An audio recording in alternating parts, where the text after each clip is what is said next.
राधे राधे, जय श्रीमन नारायण, हरे कृष्णा। कैसे हैं आप लोग? आशा करती हूँ कि आप लोग अच्छे हों, स्वस्थ हों। चलिए इसी के साथ आज हम सुनेंगे, भाग्य का लिखा ईश्वर भी नहीं बदल सकते। क्योंकि कहा जाता है कि जब किसी बच्चा या बच्ची का जन्म होता है तो उसी समय उसका भाग्य लिख दिया जाता है। उसकी जन्म और मृत्यु की जो सीमा है, जो उम्र है, वो तय कर दी जाती है। इसीलिए कहा जाता है कि भाग्य का लिखा ईश्वर भी नहीं बदल सकता। तो आइए इसी के ऊपर मैं एक कहानी लेके आई हूँ, तो कहानी को सुनते हैं और कहानी को शुरू करते हैं। तो चलिए। एक गांव में पारो नाम की एक गरीब विधवा औरत रहती थी। उसका एक पुत्र था। वह इतनी गरीब थी कि वह घर घर में बर्तन माँज कर अपने घर का गुजारा करती थी। लड़का भी बहुत छोटा था। पारो ने बड़े प्यार से उसका नाम नसीब सिंह रखा। मगर वह इतना बदनसीब था कि उसके पैदा होने के कुछ समय बाद ही एक बीमारी में उसके पिता की मृत्यु हो गई। पारो घर घर में जाकर चौका बर्तन करके उसे पाल रही थी। उसे पक्का विश्वास था कि नसीब सिंह बड़ा होकर उसके सभी कष्टों को दूर करेगा और उसके बुढ़ापा चैन से गुजरेगा। इसी आस में दिन रात मेहनत करके वह अपने बेटे को पाल रही थी। नसीब सिंह था तो बहुत छोटा, किंतु बहुत ही समझदार था। बहुत संयम और धीरज उसके अंदर थी। किसी की बात की गहराई जानने बिना उसमें प्रबल उत्सुकता रहती थी। एक दिन उसकी माँ ने पूछा, माँ हम इतने गरीब क्यों हैं? नसीब सिंह ने पूछा। यह सब तो ईश्वर की मर्जी है, दुखी स्वर में पारो ने कहा। सब नसीब की बात है। मगर नसीब सिंह यह उत्तर पाकर बिल्कुल भी संतुष्ट न हुआ। वह बोला, ईश्वर की ऐसी मर्जी क्यों है? हमारे प्रति ही ईश्वर की ऐसी मर्जी क्यों है? पारो ने कहा, बेटा यह तो ईश्वर ही जाने। अगर ईश्वर ही जाने तो ठीक है, मैं ईश्वर से ही पूछूंगा कि हम इतने गरीब क्यों हैं। बताओ माँ, यह ईश्वर मुझे कहाँ मिलेंगे? पारो तो वैसे ही परेशान रहा करती थी। अंत में उसकी बातों से उत्सुकता से उसने कह दिया, वह जंगल में रहते हैं, लेकिन तुम वहाँ मत जाना। लेकिन नसीब सिंह ने दिल में उस बात को बैठा लिया था। वह ईश्वर को ढूंढने और पूछने कि आखिर हम इतने गरीब क्यों हैं। वह जंगल में चला गया। एक दिन वह जंगल की ओर चल दिया। जंगल घना और भयानक था। चलते चलते नसीब सिंह बुरी तरह थक गया, मगर भगवान की परीक्षाएं भी उसे दिखाई नहीं दी। अंत वह थक हार कर एक पत्थर की शिला पर जाकर बैठ गया और सोचने लगा, भगवान तो यहाँ कहीं भी नहीं है। आखिर हमारी गरीबी दूर कैसे होगी? न जाने भगवान मुझे कहाँ मिलेंगे। तभी संयोगवश मृत्यु लोक का भ्रमण करते करते शिव और पार्वती उधर से ही निकले। उन्होंने बच्चे को वहाँ अकेले बैठे देखा तो उन्हें बड़ा अचरज हुआ कि यह अबोध बालक इस बीहड़ जंगल में बैठा क्यों है। भगवान शिव ने बालक से पूछा, तुम कौन हो और इस जंगल में क्या कर रहे हो? तभी बालक ने कहा कि मैं नसीब सिंह हूँ और ईश्वर को ढूंढ रहा हूँ। ईश्वर को पार्वती चौंकी और पूछी, मगर क्यों? ईश्वर से तुम्हें क्या काम है? तुम ईश्वर को क्यों ढूंढ रहे हो? मैं उनसे पूछना चाहता हूँ कि हम इतने गरीब क्यों हैं दूसरों की तरह? हम पर भी भाग्य की कृपा क्यों नहीं होती? नसीब सिंह ने निर्भीकता से उत्तर दिया। माता पार्वती और भगवान शिव उस बच्चे का साहस देखकर बहुत प्रसन्न हुए। माता पार्वती तो करुणा की सागर हैं। उन्हें जब उस बच्चे पर बहुत दया आई और भगवान शिव से बोली, हे प्रभु, इस बालक का कुछ कीजिए। हम कुछ नहीं कर सकते पार्वती, क्योंकि इसके भाग्य में यही लिखा है और भाग्य का लिखा कोई भी नहीं बदल सकता। भाग्य देवता के लेख के अनुसार इसे ऐसा ही जीवन भोगना पड़ेगा। तभी माता पार्वती ने कहा, नहीं नहीं स्वामी, आपको कुछ करना होगा। माँ पार्वती हठ करने लगी। तभी भगवान शिव ने कहा, जिद न करो पार्वती, यदि हम इसे कुछ भी देंगे तो वह इसके पास नहीं रुकेगा। इसे वैसे ही जीवन जीने दो जैसा भाग्य देव चाहते हैं, जैसा इसके भाग्य में है। तभी माता पार्वती ने कहा, नहीं प्रभु, इसकी गरीबी दूर करने के लिए आपको इस पर कृपा करनी होगी। जब माता पार्वती जिद कर बैठी तो भगवान भोले शंकर ने बच्चे को एक हार दे दिया। हार पाकर नसीब सिंह बहुत प्रसन्न हुआ और खुशी खुशी अपने घर को चल दिया। माँ पार्वती संतुष्ट थी।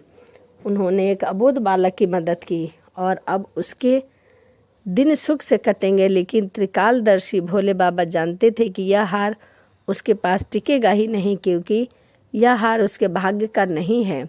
चलते चलते नसीब सिंह के पेट में अचानक दर्द उठा और वह सोच के लिए इधर उधर देखने लगा।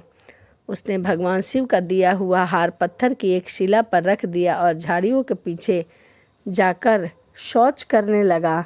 तभी एक चील कहीं से उड़ती हुई आई और उस हार को उठाकर उड़ गई। अरे मेरा हार! सब कुछ भूल कर लड़का चील के पीछे भागा, मगर कब तक वह चील का पीछा करता और उस चील को कैसे पकड़ता। उसे एकाध बार पत्थर उठाकर उस चील को मारने की कोशिश की, किंतु चील अधिक ऊंचाई पर था। कुछ ही पलों में चील उसकी नज़रों से ओझल हो गया तो वह बड़ा दुखी हुआ और रोते रोते अपने घर की ओर चल दिया। घर पहुंचकर उसने अपनी माँ को सारी बात बताई, मगर माँ पारो को उसकी बात पर बिल्कुल भी विश्वास नहीं हुआ। हाँ, उसकी बात सुनकर थोड़ी सी उदास अवश्य हुई, लेकिन नसीब सिंह माँ की उदासीनता देखकर हतोहासित हुआ। उसने मन ही मन निर्णय कर लिया कि वह कल फिर वहीं जाएगा और भगवान शिव पार्वती को अपनी विपदा सुनाएगा। उसको विश्वास था कि भगवान शिव उस धूर्त चील को अवश्य ही दंड देंगे। भगवान शिव ने पार्वती से कहा, देखो उसके पास कल वाला हार नहीं रहा। उसे एक चील लेकर उड़ गया और दूसरा हार पाने वह चील को दंड दिलवाने की इच्छा के लिए यह लड़का आज फिर हमारे पास आया है। पार्वती देवी ने भगवान शिव से प्रार्थना की कि आप चाहे चील को दंड दे या ना दे, किंतु इस लड़के की सहायता अवश्य करें ताकि इससे इसकी निर्धनता दूर हो। हम सब कुछ नहीं कर सकते देवी, यह सब इसके भाग्य का खेल है। यदि तुम जिद करती हो तो हम ब्रह्मा से कहते हैं कि इस बालक की कुछ सहायता करें। यह कहकर भगवान शिव ब्रह्मा जी को बुलाएं और सारी बातें बताकर आग्रह की कि आप इसकी कुछ मदद करें। तब ब्रह्मा जी ने लड़के को हीरे की एक अंगूठी दे दी। लड़के ने अंगूठी जेब में रखी और खुशी खुशी अपने घर को चल दिया। उसने सोचा था कि अब वह एक पल भी यह अंगूठी अपने से अलग नहीं करेगा और न ही इधर उधर जाएगा। चलते चलते अचानक उसे बहुत तेज प्यास लगी। वह एक सरोवर के किनारे पहुंचा और जैसे ही वह चुल्लू में पानी भरकर पीने लगा और पानी पीने के लिए झुका, वैसे ही उसकी जेब से अंगूठी पानी में जा गिरी और इससे पहले कि वह उठता और अंगूठी को उठाता, उस अंगूठी को एक मछली निगल ले गई। नसीब सिंह फिर रोते रोते घर आया और माँ को सारी बात बताई। बेटा, जब तक भाग्य में नहीं है तब तक हमें कोई भी चीज़ नहीं मिलेगी। माँ ने उसे दिलासा देते हुए कहा, जब भाग्य देवता जागेंगे, हम पर खुश होंगे तो मिट्टी भी सोना बन जाएगा, मगर इस प्रकार किसी के देने से हमारी गरीबी दूर नहीं होगी। उसे समझाकर माँ अपने काम में लग गई, मगर नसीब सिंह अभी भी हार मानने वालों में से नहीं था। उसने मन ही मन सोच लिया था कि कल फिर वो वहीं जाएगा। तीसरा दिन था, फिर वो वहीं पहुंचा। शिवजी और पार्वती जी का यह साहस देखकर वह बहुत खुश हुए। शिवजी ने इस बार ब्रह्मा जी के पास जाकर के सारी बात लड़के की बताई। लड़का बहुत ही साहसी था, इसका कुछ उद्धार किया जाना चाहिए। तब ब्रह्मा जी ने सलाह दी कि हमें भगवान श्री हरि के पास जाना चाहिए, वही इसका कुछ कर सकते हैं, वही कोई उपाय बताएंगे। अतः वह श्री हरि के पास जा पहुँचे। पूरी बात सुनकर भगवान विष्णु ने नसीब सिंह को कुछ हीरे दिए। हीरे पाकर वह बहुत खुश हुआ और इस बार बिना कहीं रुके उसने सीधे अपने घर जाने का निश्चय किया, क्योंकि 2 बार उसकी कीमती चीज़ें खो चुकी थी।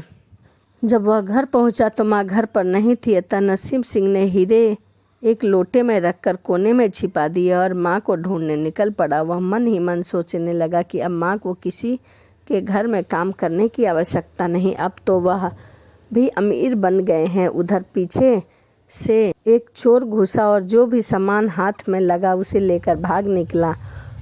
उस सामान में लोटा भी था जिसमें हीरे रखे थे। जब वह माँ के साथ वापस आया तो देखा कि हीरे गायब थे। इतना ही नहीं, घर का दूसरे सामान भी गायब था। अब तो उसकी माँ बहुत गुस्सा हुई और बोली, क्यों मुझे नई नई कहानियाँ सुनाकर पागल बनाता जा रहा है। सारा दिन आवारों की तरह इधर से उधर भटकता रहता है और शाम को पिटाई के डर से कोई नई नई कहानी बनाकर मुझे सुना देता है। माँ की डांट सुनकर लड़का बहुत रोया और वह तो केवल वही जानता था कि जो कुछ भी वह अपनी माँ को बताता है वह सत्य है। डांट खाकर लड़के की हिम्मत और बढ़ गई और अगले दिन फिर लड़का वही स्थान पर जा पहुंचा। भगवान भोले शंकर सोचने लगे कि इस पर इतनी मुसीबतें पड़ती है लेकिन फिर भी यह हिम्मत करके हमारे पास आ जाता है। इससे वह बहुत प्रसन्न हुए और भाग्य देवी के पास जाकर बोले, यह लड़का बहुत ही साहसी और हिम्मत वाला, धीरज वाला है। ऐसे व्यक्ति अब आगे नहीं हो सकते, इसे कुछ दे दो। ज्ञान पाकर भाग्य की देवी ने नसीब सिंह को सोने का एक सिक्का दिया। सिक्के को लेकर नसीब सिंह खुशी खुशी अपने घर को चल दिया। जब उसने घर जाकर देखा तो उसकी माँ बहुत खुश थी क्योंकि उस पर भाग्य देवी की कृपा हो गई थी। अंत सारे काम ही अपने आप शुभ होने लगे। दूसरे दिन एक मछली वाला उसके गांव में मछली बेचने आया तो लड़के ने सिक्का देकर मछली खरीद ली। उसकी माँ ने मछली की पेट चीरा तो वह अंगूठी निकली जो ब्रह्मदेव ने उसे दी थी और जो कि उसकी जेब से तालाब में गिर गया था। माँ ने अंगूठी संभाल कर रख ली और नसीब सिंह से बोली, जा बेटा जंगल से थोड़े लकड़ियाँ लेकर आ, आज घर में ईंधन बिल्कुल नहीं है। लड़का कुल्हाड़ी लेकर जंगल की ओर चल दिया। वहाँ जाकर जिस पेड़ पर लकड़ी काटने के लिए चढ़ा वहाँ उस चील का घोंसला था जो उसका हार लेकर उड़ा था। लड़के ने देखा कि चील कहीं आसपास नहीं था। नसीब सिंह ने अपना हार उठा लिया और जो भी थोड़ी बहुत लकड़ियाँ पेड़ के आसपास पड़ी थी उसे काट कर लेकर वह घर आ गया। माँ हार देखकर बहुत ही खुश हुई। अब तो देखते ही देखते उनके दिन बदल गए। घर में किसी भी चीज़ की कमी नहीं रही। फिर ईश्वर की कुछ ऐसी कृपा हुई जो चोर उसके घर से हीरे चुरा कर ले गए थे उन्हें सपने में महादेव जी ने चेतावनी दी, जो हीरे उस लड़के के घर से चुरा कर लाए थे वे तुरंत वापस कर दो वरना तुम्हारा सर्वनाश कर दूंगा। चोर उसी दिन हीरे उसके घर पर फेंक गए और अपनी गलती के लिए माफ़ी मांगी। इस प्रकार उस अभागे का भाग्य चमक उठा। अब उसके घर में किसी भी चीज़ की कमी न थी और उनकी गरीबी सदा के लिए समाप्त हो गई। तो यह कहानी थी कि भाग्य का लिखा कोई भी नहीं बदल सकता, भाग्य का लिखा ईश्वर भी नहीं बदल सकते। तो यह कहानी आपको कैसी लगी कमेंट करके ज़रूर बताइएगा। तो चलिए इसी के साथ वीडियो को समाप्त करते हैं और मिलते हैं अगली वीडियो में। राधे राधे, जय श्रीमन नारायण, हरे कृष्णा।